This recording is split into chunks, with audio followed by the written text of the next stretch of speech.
শুধু দর্শক মণ্ডলী, আবারও আমন্ত্রণ জানাচ্ছি বিরতির পরে আপনাদের প্রিয় অনুষ্ঠান চ্যাম্পিয়ন অফ চেঞ্জ, যে অনুষ্ঠানটি আপনাদের কাছে আলোকপাত করে যারা আমাদের এখানে জনপ্রতিনিধিত্ব করেন এবং যারা কমিউনিটিতে অনেক ভালো কাজ করছেন এবং তাদের দেখা দেখি অন্যদেরকে যাতে আলোকিত করা যায়, তাদেরকে নিয়ে আমি এই অনুষ্ঠানটা সাজিয়েছি। আজকে আবার আপনারা অনেকে প্রশ্ন করছেন, ফোন করছেন, তো ফোন নাম্বারটা আবার বলে দিচ্ছি। আমাদেরকে ফোন করার হলো স্টুডিওতে 0203-515-5788 এবং এই প্রোগ্রামটি আপনারা দেখছেন স্কাই 782-তে।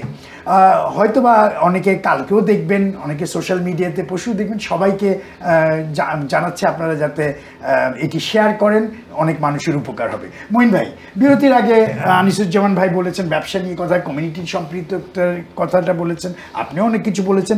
আপনাকে যে প্রশ্নটি করব এখন সেটি হচ্ছে যে আপনি কি দেখছেন যে সম্প্রতি বাংলাদেশি ব্রিটিশরা সিভিক লাইফে বা রাজনীতিতে বেশি অংশ নিচ্ছে, বা আমরা কিভাবে এই অংশগ্রহণকে আরো বাড়াতে পারি? মঈন ভাই, অবশ্যই, যেহেতু আপনি এই লাইনে আছেন এই জন্য আমি বুঝাচ্ছি। অবশ্যই যে অধিকার নিয়ে কথা বলাটা রাজনীতিবিদের মুখ্য কাজই হচ্ছে মানবাধিকার নিয়ে কাজ করা, এবং যেখানে অধিকার লঙ্ঘিত হয় ঠিক সেখানেই রাজনীতিবিদরা সুতীক্ষ্ণভাবে তাদের পদচারণাটা করে থাকে। এবং যে কোনো জিনিসেরই সূত্রপাত হওয়া উচিত তাদের শৈশব এবং কৈশোরে। আমাদের বার্কিংহাম ড্যাগেনহামে যদি দেখা যায়, বার্কিংহাম ড্যাগেনহামে সাইদ গনি ভাই হয়তো এগ্রিড হবেন, আমাদের শুধু মেয়র না, আমাদের ইয়ুথ মেয়র আছে, এবং সাইদ গনি ভাইয়ের ছেলেও আমাদের প্রত্যেকটা স্কুলে কলেজে লিডারশিপ প্রোগ্রাম আছে। আমাদের যে লিডারশিপ প্রোগ্রামগুলোতে আমরা তাদেরকে মোটিভেট করি, এবং যারা লিডার হয়, স্কুল লিডার হয়, তারা মেন্টরিং করে। তবে এটা যদি রেশিওটা দেখা যায়, আমাদের যে ছেলেমেয়েগুলো আছে সাউথ ইস্ট এশিয়ান ছেলে মেয়েরা, এরা খুবই বন্ধুসুলভ হয়ে থাকে, তারা নমনীয় হয়ে থাকে এবং তারা খুব সহনশীল হয়ে থাকে। এই কিছু কিছু গুণাবলীর জন্যে তারা তাদের বন্ধু মহলে বেশ সমাদৃত হয় এবং গ্রহণযোগ্য হয়ে ওঠে। এটার ফলশ্রুতিতেই আমাদের বাংলাদেশীয় বলেন অথবা সাউথ ইস্ট এশিয়ান যারা ব্রিটিশ সম্প্রদায়ের ছেলেমেয়েরা আছে, ওদের নিজেদের অবস্থানটা ঠিক সেইভাবে জানান দিতে পারে বলে আমার মনে হয়। গুড, খুবই ভালো বলেছেন। আমি নতুন প্রজন্মকে নিয়ে আপনি যেটি বলেছেন এবং আমাদের যারা ইউথ বা যুব সমাজ তাদেরকে নিয়ে, যারা বাইরে থেকে এসেছেন বা বয়োবৃদ্ধ বা আমাদের মতো যারা আছেন, তাদের কি অবস্থা, তারা কিভাবে সম্পৃক্ত হতে পারে এই দেশের রাজনীতিতে? এটা খুবই জরুরি একটি ব্যাপার যে কোনো পরিচালনার জন্য অভিজ্ঞতার ঝুড়ি নিয়ে আসতে হয়। যেরকম নতুন উদ্যোক্তা লাগে আমাদের ব্যবসার চালিকা শক্তি হিসেবে, ঠিক সেরকম অভিজ্ঞতারও দরকার হতে, এবং অভিজ্ঞ এবং অনভিজ্ঞর মিশ্রণেই আজকে আমাদের এই সমাজ ব্যবস্থা। আমরা যদি ব্রিটেনের পদ্ধতিটাতে দেখি, যারা অভিজ্ঞ রাজনীতিবিদ, অভিজ্ঞ ডাক্তার, তাদেরকে আমরা লর্ডস বলে থাকি, তাদের পেয়ার দেওয়া হয়। ঠিক সেরকমই আমাদের সমাজ ব্যবস্থাতে, আমাদের সমাজে যারা বিভিন্ন রকম অভিজ্ঞতা নিয়ে আসে, তারা সমাজের পরিবর্তনের জন্য আয়না হয়ে দাঁড়ায়। ধন্যবাদ, খুবই সুন্দর করে বলেছেন। যেটি দর্শক মণ্ডলী, যেটি মেয়রের আলাপচারিতায় যেটি আমরা বুঝতে পারলাম, যে কেউ যদি এই দেশের রাজনীতি অঙ্গনে জড়াতে চায়, তারা যদি অনেক বয়স্ক হয় অথবা ছোট হয়, যুবকও হয়, মানে তারা সবাই নতুন প্রজন্মের হয়, সবারই একটা ডিমান্ড আছে এখানে, কারণ সবারই অভিজ্ঞতা নানাভাবে সমাদৃত, এবং এই জিনিসগুলো তারা বিভিন্ন রাজনীতি অঙ্গনে বা চ্যারিটি যেসব ভলেন্টিয়ার সেক্টর আছে সেসব ক্ষেত্রে কাজ করতে পারে। আনিস ভাই, আপনাকে যে প্রশ্নটা এখন করব সেটি হলো যে ওনাকে যেটি করেছিলাম, উনি নতুন প্রজন্মকে কিভাবে রাজনীতিতে আসবে ওই সম্বন্ধে বলেছেন। আমি ঠিক এই প্রশ্নটি আপনাকে ব্যবসায়িক আঙ্গিকে যেটি করতে চাই সেটি হলো যে তরুণ উদ্যোক্তাদের জন্য আপনি কি পরামর্শ দিবেন যারা নতুন ব্যবসা করতে চায়? আপনি তো একটা ব্যবসায়ী, আপনি একটা স্কুল করেছেন, আপনি টিউশন সেন্টার করেছেন, আপনার আরও ব্যবসা আছে হয়তো বা, তো নতুন যদি একজন ব্যবসায়ী হতে চায় কী করা উচিত, কী করবে? জি, ধন্যবাদ ফিরোজ ভাই, খুবই একটা যোগ্য কোশ্চেন করছেন। তো নতুন কেউ যদি বিজনেস বা এন্টারপ্রেনারশিপ যদি হতে চায়, তো প্রথমে আমি যে জিনিসটা বলবো, যার যে বিষয়ে ইন্টারেস্ট আছে জি, তাকে সেখানে যেতে হবে। আচ্ছা, যেমন আমার নিজের কথা বলি, যে আমাকে কিন্তু অনেকেই অনেক কিছু বিজনেস বলে, ভাই এই বিজনেস করেন, এটা হবে, ওই বিজনেস করেন, এটা হবে, বিভিন্ন রকমের কথা কিন্তু আমার কাছে আসে, কিন্তু আমি ডানে বামে যাই না, কারণ আমি জানি ওইটা গেলে আমি বুঝি না। জি, ঠিক আছে, আমি যেটা যাই তো সেটা আমি আমি ই করতে চাই। তো এই প্রসঙ্গে আমি বলি, যেমন আমেরিকার প্রেসিডেন্ট আব্রাহাম লিঙ্কন একটা কথা বলছিলেন তার ছেলেকে, জি, একটা বলছিল যে তুমি যদি মুসি হও জি, তো বিশ্বের শ্রেষ্ঠ মুসি হবা।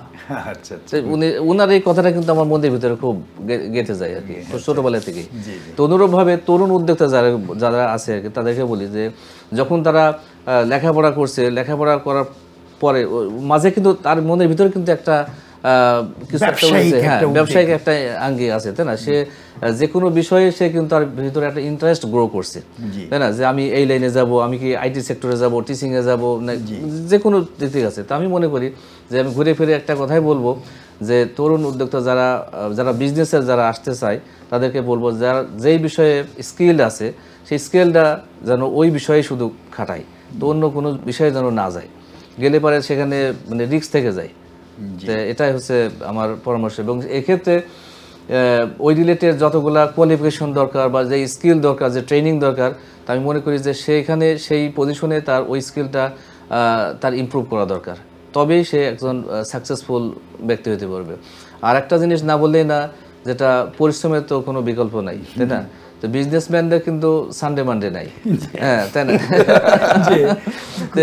যখনই সে এই জিনিসটা মাথায় রাখবে, সে কিন্তু তার জন্য বিজনেস না, তাই না? ঠিক আছে, অবশ্যই থাকবে, যখন একটা সাস্টেনেবল পর্যায়ে যাবে তো তখন সে কিন্তু চিন্তা ভাবনা করে, কিন্তু প্রথমে at the very first stage to very hard worker, otherwise not possible at all.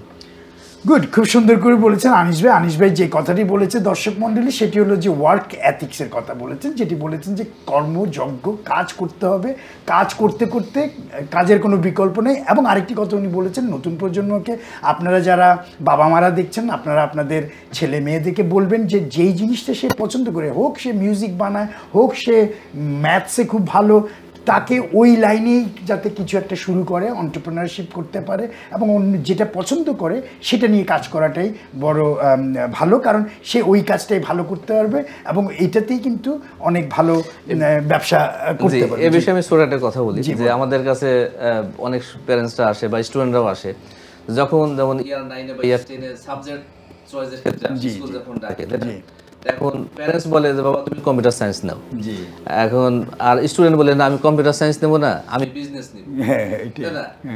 এই আর কি, যে একটা ওখান থেকে কিন্তু ফ্যামিলিগত একটা ডিস্টেন্স তৈরি হয়, জি, এবং অনেকেই কিন্তু রেজাল্ট ভালো হয় না। জি, তা আমি প্যারেন্টসদেরকে আমি বলবো যে আপনারা আপনাদের ছেলে মেয়েদের প্রাধান্য দেন, তাদের মতামত তাদেরকে অ্যাকসেপ্ট করেন, তখন তারা ইন্টারেস্ট সহকারে এই কাজগুলো করবে। থ্যাংক ইউ আনিস ভাই। মঈন ভাই, আপনি কি ওনার সাথে একমত যে যারা যেই ছেলে মেয়েগুলো যেটা পছন্দ করে সেটাই করা উচিত? আপনি কি মনে করেন? আমার কাছে যে জিনিসটি ওনার সাথে আমি আংশিক মতামত দিব, এই জন্য যে আমি যেহেতু বললাম অভিজ্ঞতার একটা ব্যাপার আছে, সাথে সাথেই আমাদের ছেলেমেয়েরা, আমি বলি যে ছোটোবেলায় আমার ছেলে ও বলতো যে ও ভালো ফুটবলার হবে, জি, ঠিক আছে। এখন আমি যদি ওকে ফুটবলার হওয়ানোর জন্য চেষ্টা করতাম, আমার মনে হয় যে পণ্ডশ্রম ছাড়া কিছু হতো না। কারণটা কি, আমাদের সমাজে কিন্তু আমাদের যে শারীরিক অবয়ব, এটাতে আমরা ওই রকম হয়ে উঠিনি। আবার কোনো একটা কেনিয়ান ছেলে যদি বলে সে অ্যাথলেট হবে, তার জন্য কিন্তু অনেক। তো আমাদেরকে আসলে, আমরা যারা অভিজ্ঞ, আমরা যারা আমাদের জীবনের দীক্ষা যেটা আছে, সেই আলোকে তাদেরকে আমরা পথ দেখাবো।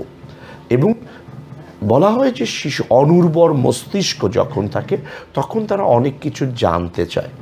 আমাদের উচিত তাদের আর সামনে আলোকবর্তিকা হওয়া এবং তাদের সামনে নতুন নতুন পথ সম্পর্কে, নতুন নতুন উদ্ভাবনী সম্পর্কে তাদেরকে জানানো, এবং তারা যখন জানবে তখন তারা সঠিক ডিসিশনটা নিতে সক্ষম হবে। খুব সুন্দর করে বলেছেন মঈন ভাই, আসলে কথাটা ঠিক, কারণ ওরা অনেক সময় ওরা ছোট মানুষ, ওদের অনেক কিছু ইচ্ছা জাগে, বাট তারপরেও আমি কিন্তু আপনার সাথে দ্বিমত পোষণ করছি না, বাট আমি মনে করছি মাঝে মাঝে অনেক সময় একটু বাইরেও হয় যে কিছু কিছু ছোট ফিজিক্সে ছোট শারীরিক অঙ্গেও ওরা কিন্তু ভালো খেলাধুলা করে, ভালো কিছু করে, বাট আপনি যেটি বলেছেন সেটি হলো সত্যি কথা, যে যার যেটুকু করার ক্ষমতা আছে সেটুকুই করা উচিত। কেউ যদি গান বাজনায় যেতে চায় বা সায়েন্টিস্ট হতে চায় সেটা অন্য কথা, বাট খেলাধুলা এইসব ব্যাপারে আমার মনে হয় তাদের শরীরের গঠনটা দেখে শুনে আগানো উচিত। বাট এগেইন মঈন ভাই, এখন যে প্রশ্নটি আপনাকে করব সেটি হলো যে আপনি কাউন্সিলর হিসাবে এই পর্যন্ত সবচেয়ে গর্বিত অর্জন কোনটি আপনার কাউন্সিলর, মানে এতদিন যে কাউন্সিলর আছেন? আমি আমার আসলে গর্বের ব্যাপারটা থেকে আমি যেটা বলতে চাই, আমরা হচ্ছে কাউন্সিলরটা কি আসলে, আমরা হচ্ছে জনগণ এবং আমাদের যে অফিস আছে তার মাঝে একটি সোপানের মতো, অথবা তার মাঝে আমরা সেতু বন্ধন করি। আমাদের এটা হচ্ছে কাউন্সিলর, আমরা counselling between the people of that area and the office, that is the vital duty. And আমরা এটাতে প্রাইড নেই যখন আমরা কোনো একটি মানুষের কোনো সমস্যার সমাধান করতে পারি। আসলে এটা আসলে গর্ব থেকে আমি বলি যে আমি আমার দায়িত্বটুকু কতটুকু সচেতনার সাথে করতে পেরেছি, এবং আমার কাছে মনে হয় যে আসলে তো আমরা তো কেউ শতভাগ স্বয়ং সম্পূর্ণ নয়। আমরা যেটা করি, আমরা আসলে খুব নৃতাত্ত্বিক মানুষজনের সাথে কাজ করি। আমরা মানুষের দৈনন্দিন যে সমস্যাগুলো আছে, যেমন ধরুন কেউ তার পেমেন্ট ফেল করলো, কেউ তাদের বাসার পানির কল বন্ধ হয়ে গেল, আপনি ইনস্টলমেন্ট প্ল্যান করে দিচ্ছেন, আপনি বিভিন্ন আইনিতে কাজ করছেন। আমরা যখন এই জাতীয় ক্ষুদ্র ক্ষুদ্র, আসলে আমাদের তো এই জাতীয় মানবধর্মী মানব সেবার কাজের তো আসলে শেষ নেই, এবং আমার কাছে মনে হয় যে আমাদের একটি মানুষকে যখন আমরা সেবা দিতে পারি, এবং প্রত্যেকটি সেবাই আমাদের জন্য উপহার স্বরূপ। ধন্যবাদ মঈন ভাই। আপনি কিন্তু আমার একটা কলার আছে, আমি কলারটা নিয়ে আপনার কাছে আবার আসছি। কলার, আসসালামু আলাইকুম। আপনি আপনার নাম যদি বলেন এবং আওয়াজটা মিউট করে, টেলিভিশনের আওয়াজটা মিউট করে কথা বলেন। জি বলেন, কে বলছিলেন ভাই? আসসালামু আলাইকুম, ইব্রাহিম বলছিলাম। আসসালামু আলাইকুম ভাই। ইব্রাহিম ভাই কেমন আছেন? আলহামদুলিল্লাহ, কেমন আছেন? জি ভালো। আপনি আমার পাশে একজন আছেন জনপ্রতিনিধি, একজন আছেন ব্যবসায়ী, তাদের দুজনের সাথে কি হ্যালো বলবেন? কেমন লাগছে প্রোগ্রাম? কি প্রশ্ন আপনার, বলেন। আমি আসলে এই ধরনের প্রোগ্রামে তো আসলে আগে কখনো দেখার সৌভাগ্য হয়নি আর কি। কাউন্সিলের বিভিন্ন অ্যাক্টিভিটি নিয়ে আপনাদের ব্যবসায় বা আপনারা যে আলোচনাগুলো, এগুলো আসলে কাউন্সিলের ভূমিকা সম্পর্কে, কাউন্সিল আসলে মানে কতটা জনতন্ত্র দেখা জানার সুযোগ হলো আর কি। আপনার প্রাণবন্ত উপস্থাপনায় আসলে অনেক প্রোগ্রামটা উপভোগ করতেছে। ধন্যবাদ ভাই। আপনারা দেখতে থাকবেন ইনশাল্লাহ আমাদের এই প্রোগ্রামগুলোতে, ভবিষ্যতেও এরকম আমাদের আজকে যারা এসেছেন ওনাদের মতো আরও মানুষ তারা এইসব বিভিন্ন কাউন্সিলের যেই সেবাগুলো আছেন সেগুলো নিয়ে কথা বলবেন, এবং ব্যবসায়ীরা তারাও বলবেন কিভাবে ব্যবসা করা যায়, এবং নতুন নতুন আইডিয়াগুলো আমি ওনাদের মাধ্যমে আপনাদের কাছে ছড়িয়ে দিতে চাই। ধন্যবাদ ভাই। মেয়র সাহেব, আপনি ঠিকই বলেছেন মঈন ভাই, আপনি কাউন্সিলর হিসাবে যে মানুষকে যখন আপনি একটা স্যাটিসফ্যাকশন দিতে পারেন ওদের কাজের জন্য যেটি করে, সেটি তো আছেই, কিন্তু আপনিও যেটি আপনার গর্বের জন্য, আপনি একজন কাউন্সিলর, আপনি এখন একজন মেয়র, এটিও কিন্তু আপনার জন্য একটি অর্জন আমার মনে করি। আপনি খুব সুন্দর করে বলেছেন যে আপনার স্যাটিসফ্যাকশন হলো মানুষকে সেবা দিতে পারলে আপনি সেটি খুবই ভালো। ধন্যবাদ মেয়র সাহেব। আমি আনিস ভাইয়ের অ্যানাদার কল আছে। আনিস ভাই, আমি একটা কল নিচ্ছি। জি দর্শক, আপনি আপনার টেলিভিশনের আওয়াজটি বন্ধ করে আপনি যদি ফোনে কথা বলেন, জি আপনি কার সাথে কথা বলবেন? আমার সাথে আছেন জনপ্রতিনিধি মেয়র সাহেব বার্কিংহাম ড্যাগেনহামের, এবং আমার সাথে আছেন ব্যবসায়ী আনিসুজ্জামান ভাই। জি বলেন।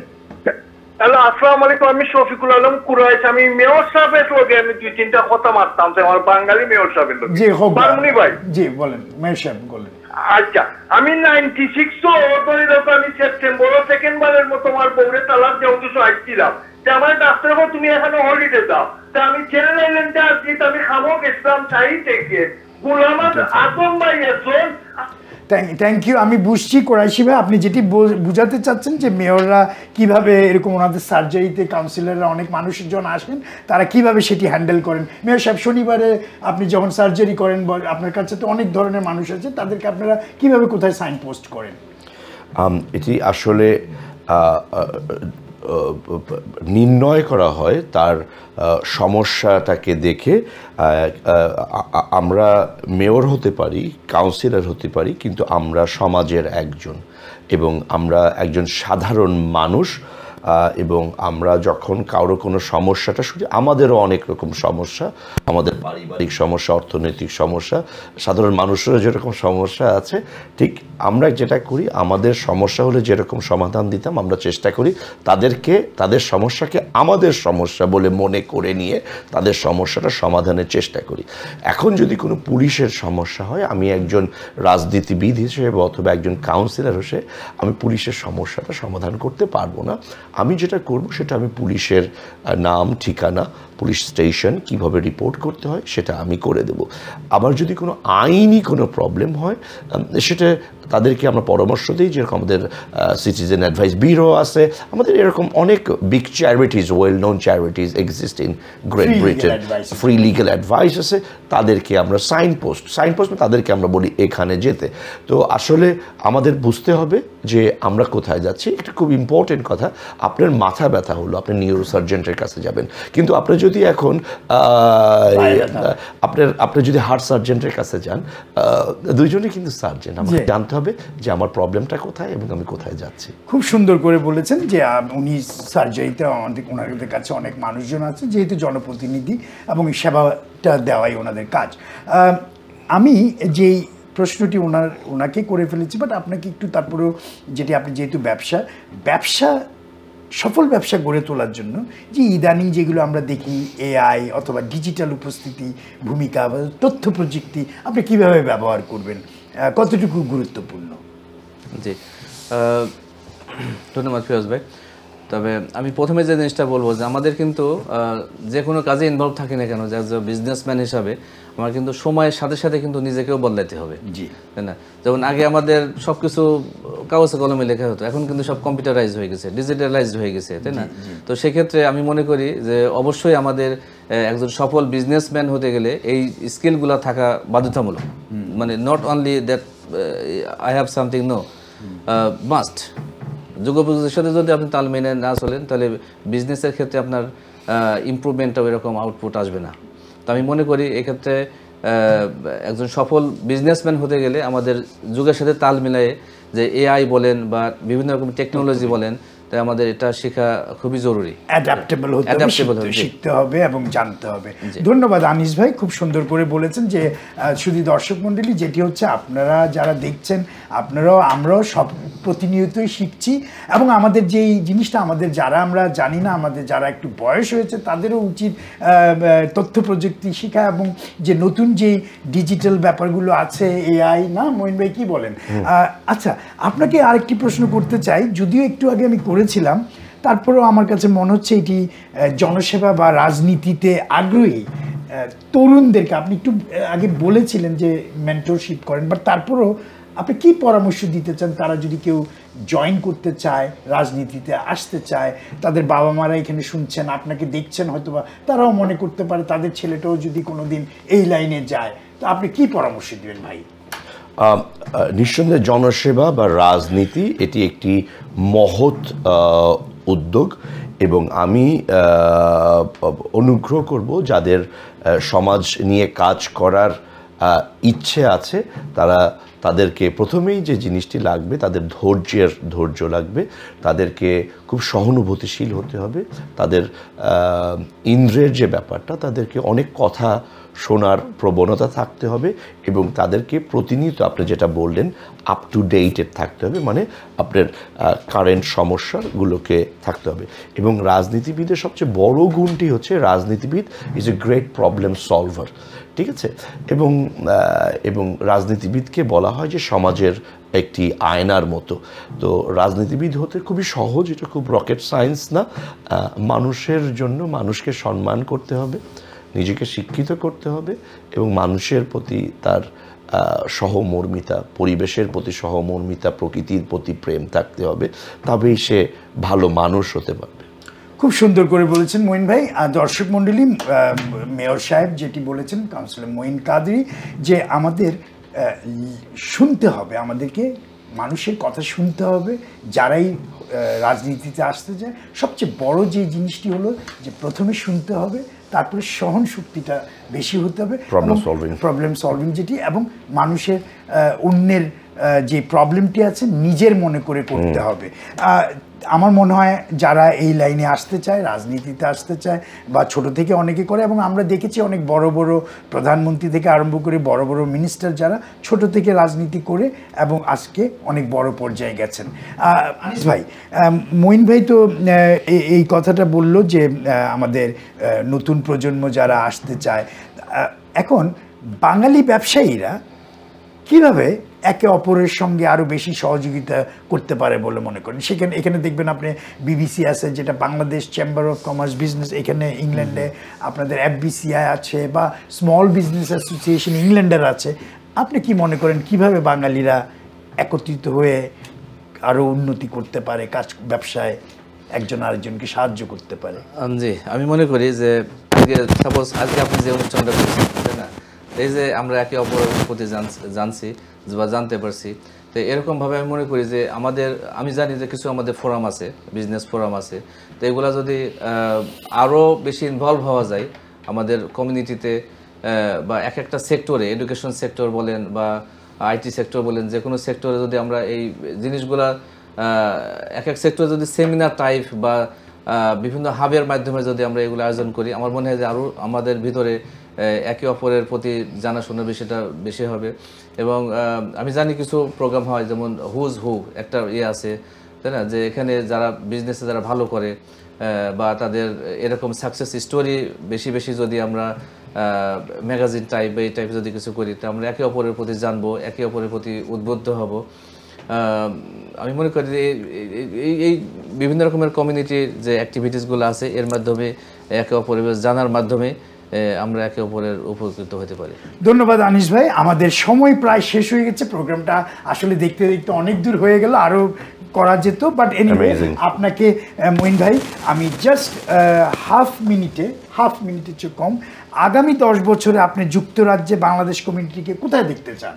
I would like to see, আমাদের আত্মবিশ্বাসী, আমরা দেখতে চাই আরও সুশিক্ষায় শিক্ষিত এবং আরও কর্মঠ, এবং আমাদেরকে, এটা আমাদের দেশ, আমরা এই দেশের মালিক, এবং এই দেশের দায়িত্ব আমাদেরকে নিতে হবে। আমরা এই দেশকে ভালোবাসি, যুক্তরাজ্যের কথা বলছি আমরা এই দেশকে, যুক্তরাজ্যকে ভালোবাসি, এবং এই দেশকে আমাদেরকে সামনে নিয়ে যেতে হবে, এবং এই দেশের দায়িত্বভার দুটোই বলছি আমাদেরকেই গ্রহণ করতে হবে, এবং এই জন্য আমাদেরকে প্রস্তুত হতে হবে। এবং আমি দেখতে চাই আগামী প্রজন্ম এই দায়িত্বটা নেওয়ার জন্য তারা নিজেকে শিক্ষিত, কর্মঠ এবং যোগ্য নাগরিক হিসেবে গড়ে তুলবে। ধন্যবাদ মঈন ভাই, ধন্যবাদ, অনেক সুন্দর করে বলেছেন। আনিস ভাই, আপনি যদি বলেন সেই একই প্রশ্ন, আগামী 10 বছরে আপনি যুক্তরাজ্যে বাংলাদেশিদের অবস্থান কোথায় দেখতে চান? আপনি তো শিক্ষার সাথে জড়িত এমনিও। জি, অবশ্যই আমি যে জিনিসটা প্রথমে বলবো যে শিক্ষা যেহেতু জাতির মেরুদণ্ড, তো আমি মনে করি যে বাংলাদেশি কমিউনিটিতে যে শিক্ষা যে একটা প্রসার ঘটছে, এখন যে ঘটছে, এইটা আরও 10 বছর পরে আরও বেশি পর্যায়ে ঘটুক। টপ ক্লাস ইউনিভার্সিটিতে লেখাপড়া করুক আমাদের বাচ্চারা, তরুণ উদ্যোক্তা বেশি বেশি হোক, এন্টারপ্রেনারশিপ বেশি বেশি হোক, বিভিন্ন দেখুন AI স্কিল যে আছে বা টেকনোলজিতে স্কিল থাকে এইগুলা হোক। আমি আরও বলবো যে তরুণদের মাঝে বেশি বেশি পলিটিশিয়ান আসুক, আমাদের ভিতরে আসুক, মহিউদ্দিন কাদের মতো মেয়র, বেশি বেশি মেয়র হোক, প্রাইম মিনিস্টার হোক। আমি নেক্সট 10 ইয়ার্স আমি এসবগুলো আশা করি। ধন্যবাদ, খুব সুন্দর করে বলেছেন। আমি এখন আসলে দর্শক মণ্ডলী, আমাদের আজকের যে অনুষ্ঠানটি ছিল সেটির নাম হলো চ্যাম্পিয়ন অফ চেঞ্জ।